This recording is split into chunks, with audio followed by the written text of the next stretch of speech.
আপনার কি কালসর্প দোষ আছে? আপনি কি আপনার মনের বাসনা পূর্ণ করতে চান? তাহলে আজকে আমার এই ভিডিওটি দেখুন। নমস্কার, আমি শ্রী শুভাশিস জ্যোতিষশাস্ত্রী। আমার ইউটিউব চ্যানেলে আপনাকে স্বাগত। আজকে আমার এই ভিডিওতে জানাবো এই কৌশিকী অমাবস্যার দিন কিছু করণীয় কাজের কথা।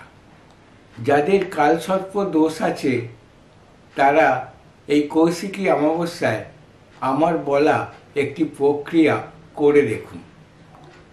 আর যারা মনের বাসনা পূর্ণ করতে চাইছেন তাদের জন্য এই কৌশিকী অমাবস্যায় আমার একটি প্রক্রিয়া বা টোটকা রয়েছে, সেটি করে দেখুন। আশা করি আপনার মনের বাসনা পূর্ণ হবে। এর সঙ্গে আজকে আমি জানাবো এবারে কৌশিকী অমাবস্যা কবে পড়েছে, কখন পড়েছে, আর এই কৌশিকী অমাবস্যার দিন কি করবেন এবং কি করবেন না সে ব্যাপারেও আপনাকে আজকে জানাবো। তো ভিডিওটি শুরু করার আগে আপনাদের কয়েকটি কথা জানিয়ে রাখি। যারা আমাকে ফোন করতে চাইছেন তারা প্রতিদিন সকাল 9টা থেকে বেলা 11টার মধ্যে ফোন করবেন, তখন আমি আপনার সাথে ফোনে কথা বলবো। এছাড়া অন্য সময় ফোন করবেন না, কারণ আমি তখন অন্যান্য অনেক কাজে ব্যস্ত থাকি। আর কেউ আমাকে হোয়াটসঅ্যাপ ভয়েস কল বা হোয়াটসঅ্যাপ ভিডিও কল করবেন না। হোয়াটসঅ্যাপ কল কিন্তু আমি রিসিভ করি না, তবে হোয়াটসঅ্যাপে আপনি মেসেজ পাঠাতে পারেন, আমি চেষ্টা করব তার উত্তর দেওয়ার। আর যারা আমার চেম্বারে এসে আমাকে দেখাতে চাইছেন তারা কোন চেম্বারে আসবেন সেটি 2-1 দিন আগে ফোন করে জানিয়ে দেবেন।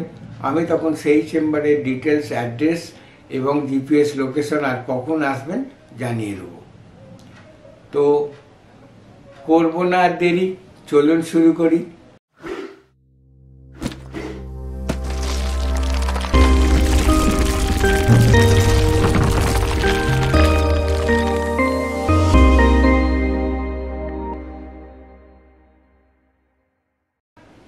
প্রথমে ভিডিওটি শুরু করার আগেই আমি বলে নিই এবারে কৌশিকী অমাবস্যা কবে পড়েছে।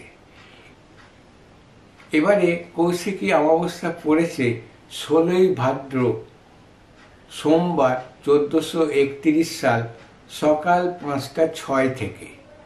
বলতে গেলে আগের দিনই পড়ে যাচ্ছে, মানে বাংলা হিসাবে আগের দিনই পড়ছে, ইংরেজি হিসাবে এই দিনই পড়ছে, অর্থাৎ ইংরেজিতে আপনার 2রা সেপ্টেম্বর 2024 সাল সোমবার সকাল 5টা 6 থেকে। এই অমাবস্যা সারা দিন সারা রাত থাকছে। এই অমাবস্যা পরের দিন অর্থাৎ মঙ্গলবার 17ই ভাদ্র 1431 সাল সকাল 6টা 30 পর্যন্ত থাকছে। ইংরাজি 23রা সেপ্টেম্বর 2024 সাল। সুতরাং যা কিছু করণীয় এই অমাবস্যায় করণীয়, যা কিছু টোটকা প্রক্রিয়া এই সময়ের মধ্যেই করবেন। তবে সেটা সবই ভালো, সবচেয়ে ভালো হচ্ছে যে 2রা সেপ্টেম্বর অর্থাৎ সোমবার ইংরাজি 16ই ভাদ্রের দিনে করাটা সুবিধে। সকাল, দুপুর, বিকেল, সন্ধে, রাত্রি সারা দিন আপনি পাচ্ছেন, কোনো অসুবিধে নেই। তো এবারে বলি এই কৌশিকী অমাবস্যার দিন আপনি কি কি করবেন আর কি কি করবেন না। প্রথমে বলি এই দিন এটি বিশেষ দিন। তারাপীঠে এই কৌশিকী অমাবস্যার দিন মহাযজ্ঞ জাঁকজমক করে পুজো হয়। আর এই কৌশিকী অমাবস্যা এমন একটি অমাবস্যা যেটি মনোবাসনা পূর্ণ করার অমাবস্যা বলা যায়। কৌশিকী অমাবস্যাকে অনেকে কৌশী অমাবস্যাও বলে অথবা আলোক অমাবস্যাও বলা হয়। এই কৌশী অমাবস্যা বা কৌশিকী অমাবস্যা বছরে একবারই আসে, তবে সারা বছরের মধ্যে 2টি অমাবস্যা খুবই গুরুত্বপূর্ণ। একটি হলো কালী পুজোর অমাবস্যা, মানে দুর্গা পুজোর পরে যে কালী পুজো হয় সেই অমাবস্যা, আর এই কৌশিকী অমাবস্যা। এই 2টি অমাবস্যা খুবই গুরুত্বপূর্ণ। তো যেটা বলছিলাম, যারা তারাপীঠে গিয়ে পুজো দিতে পারবেন না তারা কিন্তু বাড়িতে বসেও মায়ের পুজো দিতে পারেন, কোনো অসুবিধে নেই, একই ফল আপনি লাভ করবেন। এই প্রসঙ্গে আরেকটি কথা বলে রাখি, অমাবস্যার দিন বা অন্য যে কোনো সময়ে যে কোনো পুজোতেই উপোস করবেন না। উপোস করার কোনো দরকার নেই। শরীরকে কষ্ট দিয়ে মাকে ডাকলে কোনো লাভ হয় না। উপোস করতে হবে না, কিন্তু আপনি নিরামিষ আহার করুন। হ্যাঁ, এই কৌশিকী অমাবস্যার দিনেও আপনি নিরামিষ আহার করুন। আর এই দিন কোনো ঝগড়া, অশান্তি, কোনো ঝামেলায় জড়াবেন না, কোনো খারাপ কাজে লিপ্ত হবেন না। কোনো লটারি কাটা, লটারির টিকিট কাটা বা কোনো জুয়া খেলা, এইসব কাজ থেকে আপনি বিরত থাকুন। আর এই দিন চেষ্টা করুন নেশাকে বর্জন করতে। কোনো রকম নেশার দ্রব্য এই দিন গ্রহণ না করতে পারলেই ভালো হয়। এই প্রসঙ্গে আরেকটি বিশেষ কথা বলি, সেটি হলো এই কৌশিকী অমাবস্যার দিন আপনি সহবাস করবেন না। কোনোভাবেই এই দিন সহবাস করবেন না। পারলে এই কৌশিকী অমাবস্যার দিন আপনি কোনো গরিব দুঃখীকে কিছু দান করুন। বিশেষ করে যারা অন্ধ, খোঁড়া, তাদেরকে আপনি কিছু দান করুন। কোনো ভিখারিকে কিছু দান করুন। এই কৌশিকী অমাবস্যার দিন বিশেষ করে আগের দিনই ধরে রাখুন, ঘরদোর সব পরিষ্কার রাখবেন। কোথাও কোনো ময়লা, আবর্জনা, নোংরা রাখবেন না, পরিষ্কার করে ফেলবেন। আর বিশেষ করে আরেকটি কথা বলে রাখি, আপনার রান্নাঘর যেন পরিষ্কার পরিচ্ছন্ন থাকে। এটি কিন্তু বিশেষ গুরুত্বপূর্ণ। রান্নাঘর যেন পরিষ্কার পরিচ্ছন্ন থাকে, কোনো এঁটো বাসনপত্র যেন না থাকে এবং পরিষ্কার যেন ময়লা আবর্জনা কিছু না থাকে। এবারে বলি টোটকার বিষয়ে। এই টোটকাগুলো বা প্রক্রিয়াগুলো এই অমাবস্যার দিন, এই কৌশিকী অমাবস্যার দিন মন দিয়ে ধৈর্য ধরে ভক্তি ভরে করে দেখুন, নিশ্চিত আপনি ফল লাভ করবেন। তবে হ্যাঁ, একটি কথা বলে রাখি, আজকে করে যে কালকে ফল পাবেন এরকম কিন্তু না। সময় লাগবে, ধৈর্য রাখতে হবে, কিন্তু আপনি ফল নিশ্চিত পাবেন, ফল অবশ্যই পাবেন। আর একটি কথা বলি, সেটি হলো আমি যেসব টোটকা বা প্রক্রিয়ার কথা বলবো সেগুলো যদি আপনি করতে পারেন, আপনার যেটি দরকার সেই অনুযায়ী যদি আপনি করতে পারেন খুব ভালো কথা। কিন্তু যদি আপনি কোনো কিছু না করতে পারেন তাহলে অন্তত একটি কাজ আপনি করুন। এই কৌশিকী অমাবস্যার দিন আপনি মাকে লাল জবা ফুলের মালা দিয়ে পুজো দিন, ব্যাস। আর কিছু করতে হবে না। যদি আপনি কিছু না করেন অন্তত এইটুকু করুন এবং সেদিনকে আপনি নিরামিষ আহার করুন। মাকে শুধু লাল জবা ফুলের মালা দিয়ে পুজো দিন। এবারে বলি টোটকার বিষয়ে। যাদের বাড়িতে নিত্য নতুন অশান্তি, ঝগড়া ঝাঁটি লেগেই আছে, তাদের জন্যে একটি টোটকার কথা আমি বলছি। এই কৌশিকী অমাবস্যার দিন যে কোনো সময়, সারাদিন কিন্তু আছে। এই কৌশিকী অমাবস্যা আগেই আমি বলে দিয়েছি কখন থেকে কখন আছে, সোমবার দিন সারাদিনই রয়েছে। তো এই কৌশিকী অমাবস্যার দিন আপনি একটি পাতি লেবু কিনে আনবেন বাজার থেকে, বা গাছ থেকেও পাড়তে পারেন, গাছে যদি থাকে গাছ থেকেও পাড়তে পারেন, বা কেউ যদি দেয় সেটাও হবে, বা আপনি দোকান থেকে বাজার থেকে কিনেও আনতে পারেন। একটি মাত্র পাতিলেবু কিনে আনবেন। কি করবেন, এই দিনে এই পাতিলেবুটিকে অর্ধেক করে নেবেন। অর্ধেক করে এর রসটি মাটিতে দিতে হবে। কোথায় দেবেন, কিভাবে দেবেন বলছি। আপনার বাড়ির দক্ষিণ পূর্ব কোণে এই রসটি দিয়ে দেবেন। আপনার বাড়িতে যদি কোথাও কোনো মাটি থাকে, বিশেষ করে দক্ষিণ পূর্ব কোণে, আর যদি দক্ষিণ পূর্ব কোণ না থাকে শুধু দক্ষিণ কোণ বা শুধু পূর্ব দিকেও দেয়া যাবে, শুধু দক্ষিণ দিকে বা শুধু পূর্ব দিকেও দেয়া যাবে। কি করবেন, লেবুটির রসটা নিগড়ে নেবেন, নিগড়ে মাটির নিচে দিয়ে দিয়ে মাটি চাপা দিয়ে দেবেন।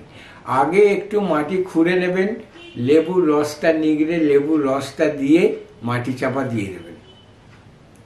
পুরো লেবুর রসটা মাটির মধ্যে দিয়ে মাটি চাপা দিয়ে দেবেন। এবারে বলি, যদি আপনার বাড়িতে মাটি না থাকে তাহলে আপনি করবেন কি, যদি আপনার ফ্ল্যাট বাড়ি হয় বা আপনার যদি মাটি না থাকে বাড়িতে, তাহলে আপনি টবের মধ্যেও করতে পারেন। তো সেই টবটিকেও আগে আপনি এনে মাটি ভরে এনে আপনি বাড়ির দক্ষিণ পূর্ব কোণে বা দক্ষিণ দিকে বা পূর্ব দিকে রাখবেন। রেখে এবারে আপনি ওটাকে লেবুর থেকে নিগড়ে তার রসতে দিয়ে মাটি চাপা দেবেন। ব্যাস, আর কিছু করতে হবে না। 1 বছর রেখে দিন, দেখুন আর কোনো ঝগড়াঝাটি অশান্তি হচ্ছে কিনা। হ্যাঁ, একটি কথা বলতে ভুলে গেছি, সেটি বলে দিই। এই যে মাটিতে আপনি লেবুর রসটি দেবেন, সেটি হচ্ছে যেখানে দেবেন সেখানে কিন্তু কোনো গাছ থাকলে হবে না, এটি কিন্তু মাথায় রাখুন।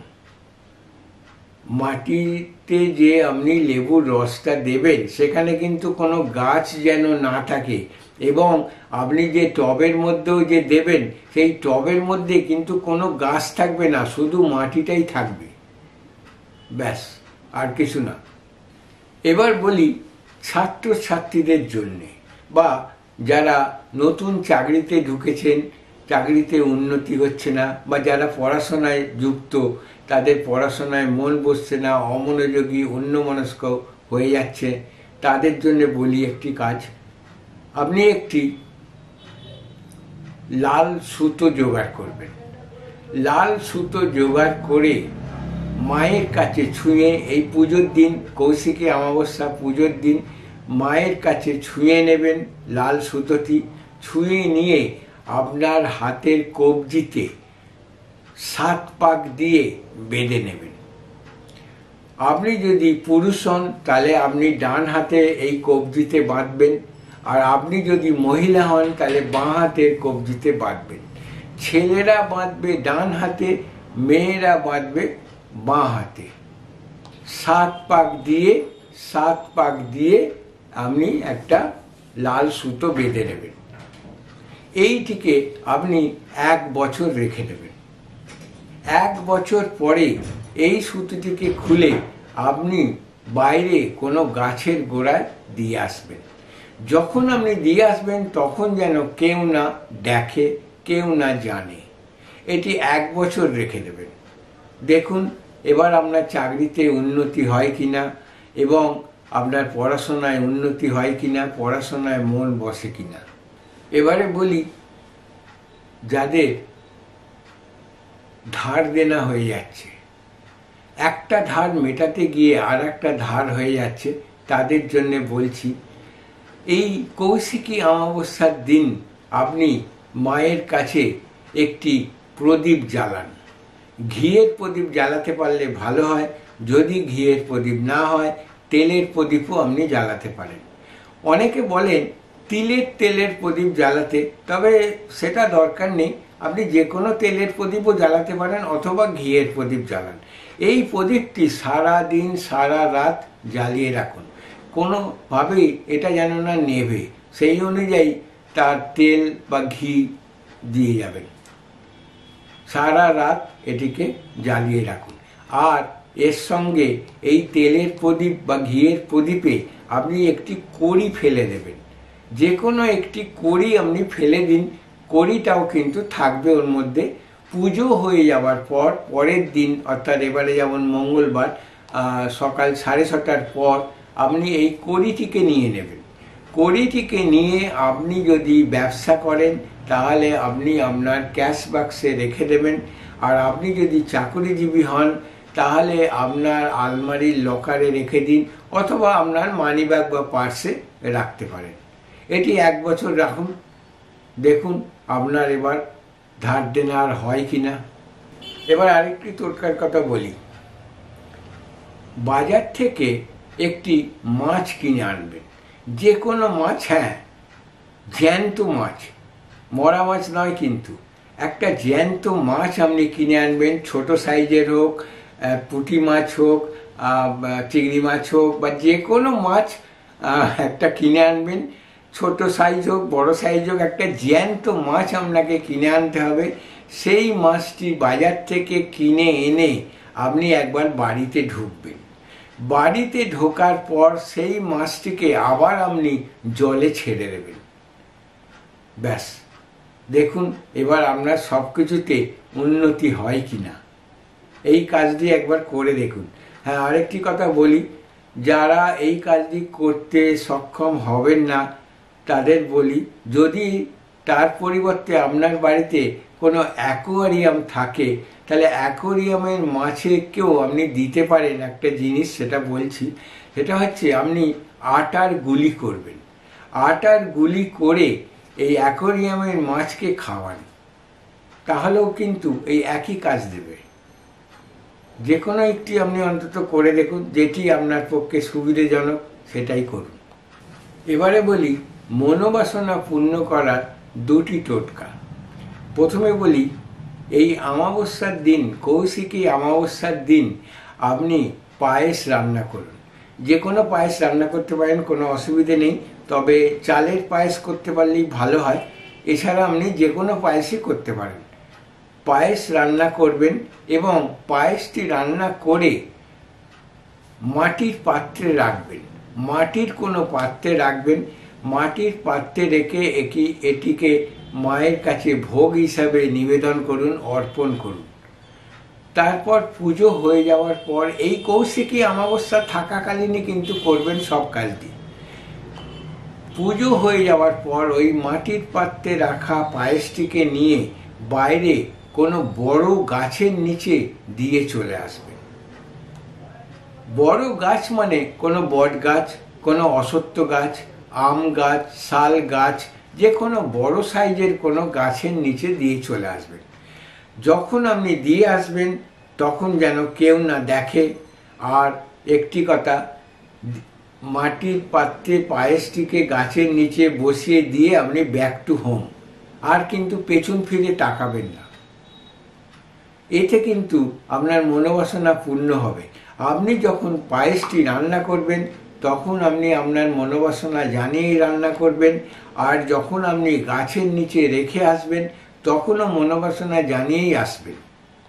ব্যাস, দেখুন আপনার মনোবাসনা পূর্ণ হয় কি না। মনোবাসনা পূর্ণের আরেকটি টোটকার কথা বলি। এর জন্য কিন্তু আপনার কয়েকটি জিনিস লাগবে। সেটি প্রথম হচ্ছে একটি লাল শালু কাপড়। এটি ছোট সাইজের একটা লাল শালু কাপড়। এটা আপনি কোনো দশকর্মার দোকানে পেয়ে যাবেন। একটা লাল শালু কাপড় আপনি জোগাড় করবেন। লাল শালু কাপড়, মধু, শ্বেত চন্দন আর ময়ূরের পালক, এই কটি জিনিস আপনার লাগবে। তাহলে কি হলো? লাল শালু কাপড়, মধু, শ্বেত চন্দন, সাদা চন্দন এবং একটি ময়ূরের পালক। ময়ূরের পালকটা ছোট সাইজের হলেই ভালো হয়, বড় সাইজের নেওয়ার দরকার নেই। কেননা কী জন্যে সেটা একটু পরেই বুঝতে পারবেন। এইখানে যেটা করবেন, আগে একটু ভালো করে বুঝিয়ে দিই। এই যে লাল শালু কাপড়, এই শালু কাপড়টা আপনার কাগজের মতো কাজ করবে। আর এই যে ময়ূরের পালক, এই ময়ূরের পালকটি পেনের মতো কাজ করবে, লেখার জন্য পেনের কাজ করবে। আর এই শ্বেত চন্দন কালির কাজ করবে, পেনের কালির কাজ করবে। তাহলে আশা করি বুঝতে পেরেছেন কি করতে হবে। এই শালু কাপড়ে ময়ূরের পালক দিয়ে, শ্বেত চন্দন দিয়ে আপনি আপনার মনোবাসনা লিখবেন। কি করবেন? প্রথমে শালু কাপড়টিকে মধু মাখিয়ে নেবেন। মধু মাখিয়ে নিয়ে, আর হ্যাঁ, আরেকটি কথা বলে রাখি, এই সবকটি জিনিস, শালু কাপড়, লাল শালু কাপড়, মধু, শ্বেত চন্দন এবং ময়ূরের পালক সবই কিন্তু মায়ের কাছে একটু ছুঁয়ে নেবেন। ছুঁয়ে নেওয়ার পরে শালু কাপড়টিকে মধু মাখিয়ে নেবেন। মধু মাখিয়ে নেওয়ার পর শ্বেত চন্দন যদি বাটা থাকে বেটে নেবেন। যদি না সেটা পান, যদি না সেটা সম্ভব হয়, তাহলে গুঁড়ো কিনতে পাওয়া যায়, পাউডার আর ডাস্ট মতো, তাকে জলে গুলে নেবেন, গঙ্গা জলে বা যে কোনো জলে গুলে নেবেন। নিয়ে ময়ূরের পালক দিয়ে, ওই শ্বেত চন্দন দিয়ে আপনি আপনার মনোবাসনা লিখবেন। এবারে এখানে একটি কথা বলে রাখি, এই মনোবাসনা কিন্তু আপনি পার্টিকুলার একটি লিখতে পারবেন, দুটি তিনটে নয়। একটি মনোবাসনা লিখবেন যেটি আপনার খুব বিশেষ দরকার। এইটি লিখে আপনি মায়ের কাছে রেখে দেবেন, মায়ের কাছে ছুঁয়ে রেখে দেবেন পুজো হওয়া পর্যন্ত। আর আরেকটি কথা বলি, এইটি যখন আপনি লিখবেন তখন আপনি পূর্ব দিকে মুখ করে বসে লিখবেন। লেখা হয়ে গেল, মায়ের কাছে রেখে দিলেন। পরের দিন সকালবেলায়, মানে মঙ্গলবার, মানে 3রা সেপ্টেম্বর সকালবেলায় আপনি এই সব শুদ্ধ নিয়ে আপনি কোনো প্রবাহিত জলে এটাকে ভাসিয়ে দেবেন। মধু, শ্বেতচন্দন, ময়ূরের পালক এবং এই লাল শালু কাপড়ে লেখা আপনার মনোবাসনা, সব কিছুই কিন্তু আপনি কোনো প্রবাহিত জলে ভাসাবেন। প্রবাহিত জলে মানে কোনো পুকুরে নয়, লেকে নয়, কোনো ডোবায় নয়। মনে রাখবেন, কোনো নদীর জলে, যেমন গঙ্গা জলে বা যেখানে জল বয়ে যাচ্ছে এরকম কোনো জায়গায় আপনি এটিকে ভাসিয়ে দেবেন। আশা করি আপনার মনের বাসনা পূর্ণ হবে।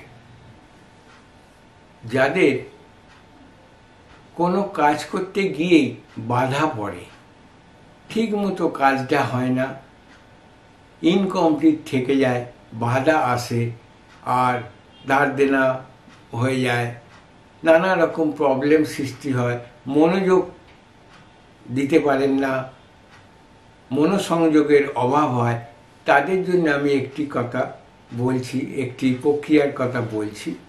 এটি আপনি করে দেখুন, আশা করছি ভালো ফলই দেবে। এই কৌশিকী অমাবস্যার দিন আপনি 11টি লাল জবা ফুল আর 5 রকম ফল মাকে দিয়ে পুজো দিন। এই 5টি ফলের মধ্যে একটি জিনিস লক্ষ্য রাখবেন, সেটি হলো এই 5টি ফলের মধ্যে আপেল আর বেদানা যেন থাকে। বাকি 3টে যে কোনো ফল দিন, কিন্তু 5টি ফলের মধ্যে আপেল আর বেদানা যেন থাকে। এইগুলো দিয়ে আপনি পুজো দিন। পুজোর পর আপনি এগুলো কাউকে দান করতে পারেন, বাড়ির মধ্যেও আপনি কাউকে দিতে পারেন, কোনো অসুবিধা নেই। আরেকটি বিশেষ প্রক্রিয়া বা টোটকার কথা আমি বলি। এখানে আপনাকে একটি থালা জোগাড় করতে হবে। যে কোনো রকমের থালা আপনি জোগাড় করুন, স্টিলের থালা হোক, মাটির থালা হোক, কাঁসার থালা হোক, যা হোক, থালার কোনো নেই এবং কোনো সাইজেরও ব্যাপার নেই। আপনি একটি থালা জোগাড় করুন। থালাতে আপনি একটি লাল শালু কাপড় পেতে দেবেন। পেতে দিয়ে 11টি 1 টাকার কয়েন, 11টি দুব বা ঘাস, 11টি 1 টাকার কয়েন, 11টি দুব বা ঘাস, 11টি আতপ চাল, একটি হর্তুকি এবং একটি লাল জবা ফুল এই শালু কাপড়ের ওপর, থালার ওপর শালু কাপড় বিছিয়ে তার ওপর রাখুন। এবারে এই 1 টাকার কয়েনে একটু সিঁদুর মাখিয়ে নেবেন আর লাল চন্দন ছিটিয়ে দেবেন। লাল চন্দন, শ্বেত চন্দন নয়, কিন্তু লাল চন্দন, রক্তচন্দন। আর ভোগ হিসাবে মাকে দেবেন মাকা সন্দেশ এবং মিছরির জল। মিছরির জল আর মাকা সন্দেশ দেবেন ভোগ হিসাবে। মায়ের কাছে এই সবগুলো আপনি অর্পণ করুন, নিবেদন করুন।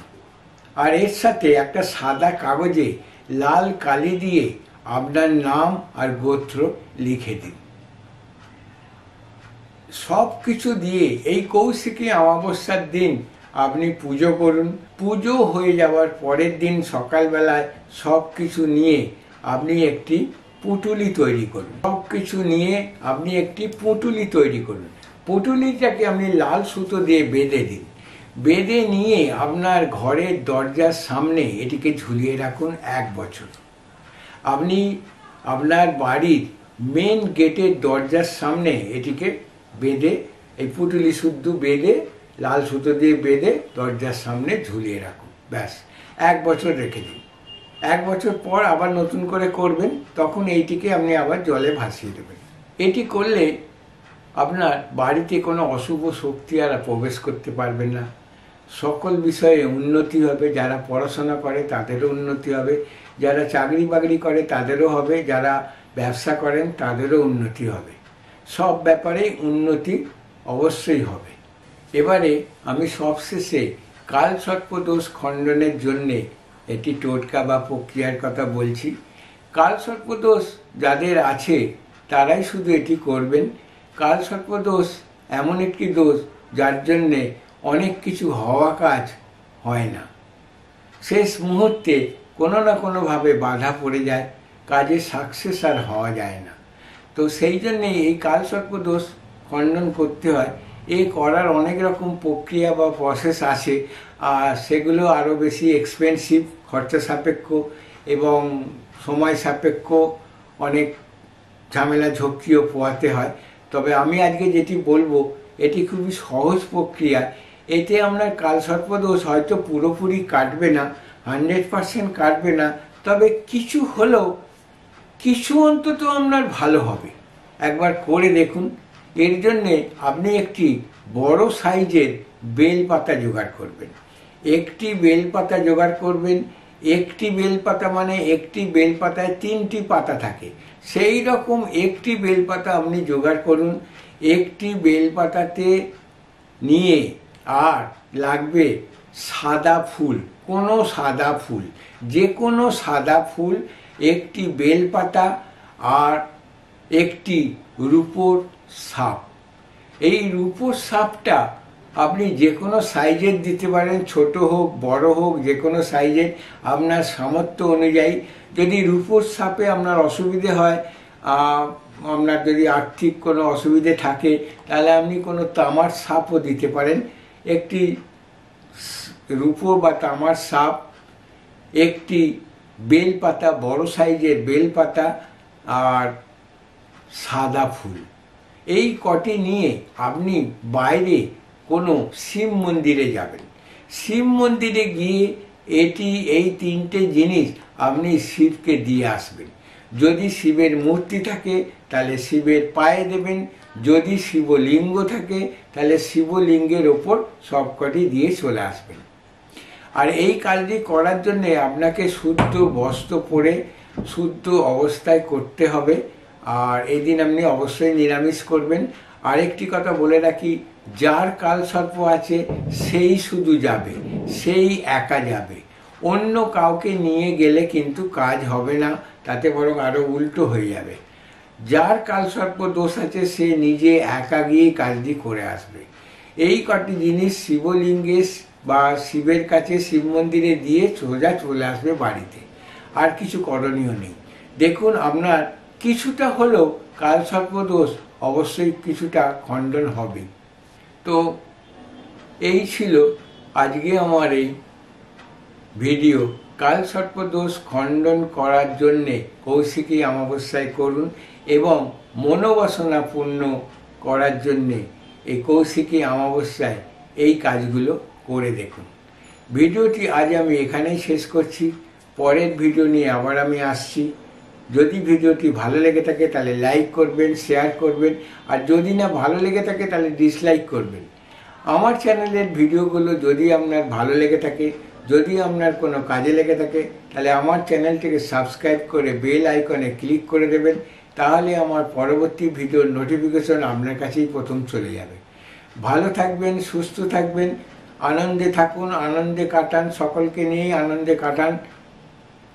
এই বলে আজকে আমার এই ভিডিও শেষ করছি। নমস্কার।